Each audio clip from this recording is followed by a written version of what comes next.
ለጊዜው አመሰግናለሁኝ። በቅድሚያ እስቲ ወደ ደወልኩበት ጉዳይ ከመግባቴ ከአድማጮች ጋር እሺ፣ እኔም አመሰግናለሁ ስለሰጠኝ እድል። መሮ እባላለሁ። በኦሮሞ ነጻነት ሰራዊት ምዕራብ ዘዛኝ ነኝ።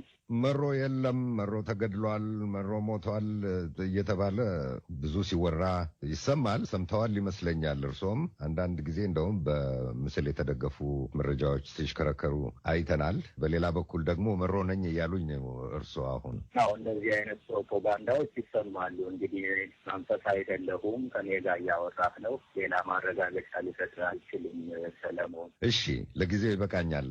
አሁን በሙሉ ስሞ ልጥራዎት ወይስ ደግሞ በመሮ ብቻ ላነጋግሮት? በመሮ አነጋግራል። እንግዲህ ትናንት የወጡ ዜናዎች ብዙ ሰላማዊ ሰው ምዕራብ ወለጋ ውስጥ እንደተገደሉ ተነግሯል።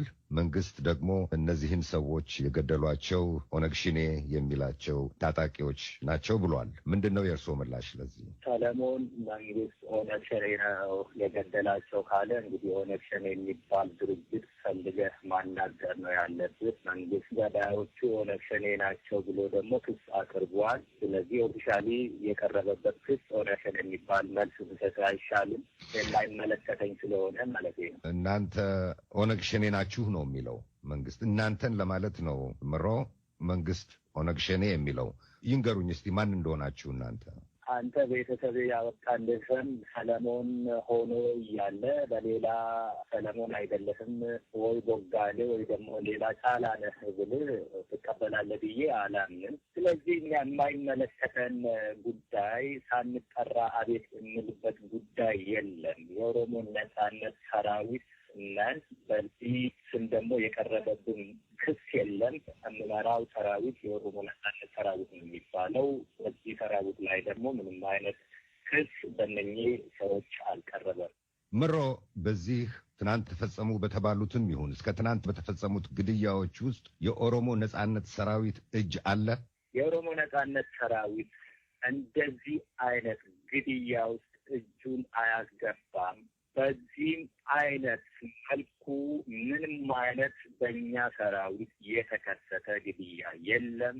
እንደዚህ አይነት አንድን ብሔር ዕላማ ያደረገ ጥቃት ይቅርና አንዲት ነፍስ በኦሮሞ ነጻነት ሰራዊት እጅ ማለቴ የሲቪሊያን ወይ ደግሞ የንጹህ ዜጋ ነፍስ ብትጠፋ ሀርሽ የሆነ በጣም በዲስፕሊነሪ የሚጠየቅበት ይሄንን አይነት ግድያ የሚፈጽም የኦሮሞ ነጻነት ሰራዊት ማለት ነው። እንደዚህ አይነት ህግ ነው ያለንና ይሄ ነገር ተደጋገመ። ይሄንን ደግሞ ብዙ ዩቱበሮች ከሁኔታው ርቆ ያሉት አክቲቪስቶች ንግድ አድርገውታልና መወቃቀሱ፣ መወነጃጀሉ ለነኚህ ለሚያልቁት አማራ፣ ኦሮሞ፣ ትግሬ አንበል፣ ኢትዮጵያዊም አንበል፣ ለነዚህ ለሚያልቁት ንጹሃን የእግዚአብሔር ፍጡር መጫወቻ ቁማር መሆን የለበትምና እንደዚህ አይነቱ ግድያ ኢትዮጵያ ውስጥ በዝቷል። ማጣራት ያለበት ገለልተኛ አካል ያጣራ ብያለው። ተመላልሶ ስለተነገረ ብቻ የሚለወጥ ነገር የለም። አንተን ገለናል ብለው ብዙ ዜናው ሲሰሩ ነበር እንዳልክ ውሸቱ በዛ። ማፍረስ፣ መግደል፣ ማፈናቀል ቢሆን ስራችን ይሄን ያህል ዓመት አይወስድብንም። መሮ ቆረጥን አይደለንም። እሺ ተስፈኞች ነን። ተስፋ የቆረጠ ነው በዚህ አይነት ነገር የሚያደርገው። እኛ ደግሞ አሁን በዛ ደረጃ አይደለም ያለ ነው። ከዚህም በፊት የኦሮሞ ነጻነት ሰራዊት የኦሮሞ ነጻነት ግንባር መሪ ጨምሮ ሌሎችን መሪዎች ወደ ሀገር በገቡበት ጊዜና የኦሮሞ ነጻነት ሰራዊት ለሁለት ለሶስት ተከፍሎ ትጥቅ የፈታበት ጊዜ ይበልጥ ብዙ መከራና ብዙ እንግልት ውስጥ የገባንበት ጊዜ አልነበረም። የዛንም ይሄንን ነገር አላደረግንም። እንኳን ዛሬ በዚህ ደረጃ ያለንበት ጊዜ ቀርቶ እዚህ ጋር ግን መንግስት ብቻ ሳይሆን ከጥቃት ተርፈናል የሚሉ ሰዎችም ጭምር የኦሮሞ ነጻነት ሰራዊት ናቸው ይሄንን ጥቃት ያደረሱብን እያሉ ይናገራሉ። እንደዚህ አይነት ጥቃቶችን የእናንተ ሰራዊት ላለማድረሳቸው የምታደርጉት ክትትል፣ ቁጥጥር፣ የምትወስዱት እርምጃ አለ?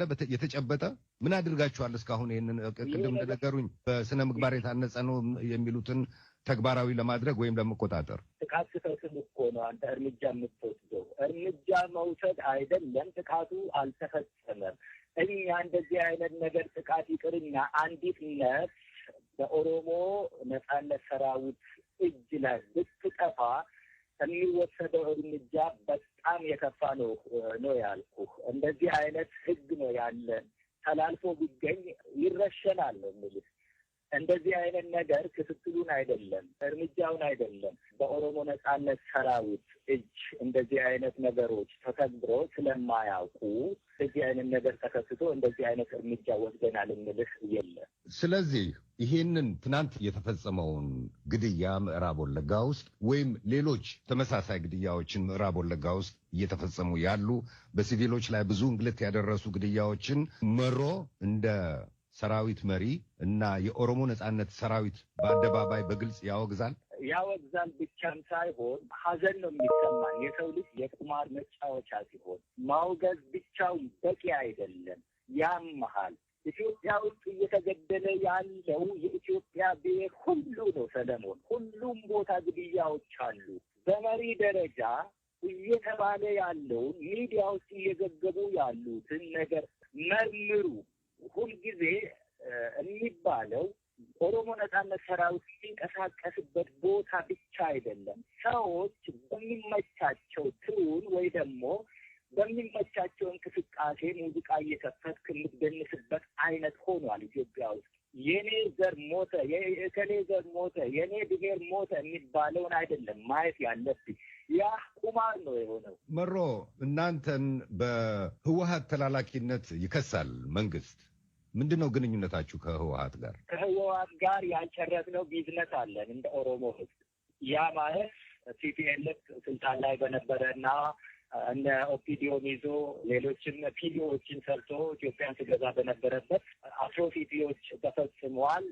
ያ ቀመሩ ወይ ደግሞ ምንድን ነው የሚባለው ሂሳቡ ያልተወራረደ ሂሳብ ያልተወራረደበትን ከኦሮሞ ህዝብ ያላወራረደው ሂሳብ አለበትና ከህወሓት ጋር እኔ እንደ አንድ ሰው በግሌ የሆነ ግንኙነት መፍጠር አልችልም።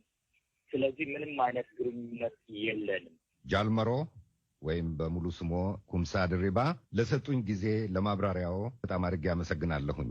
ቪኦኤ አማርኛ ቋንቋ ክፍል ስለሰጣችሁኝ እድል እጅግ በጣም አመሰግናለሁ።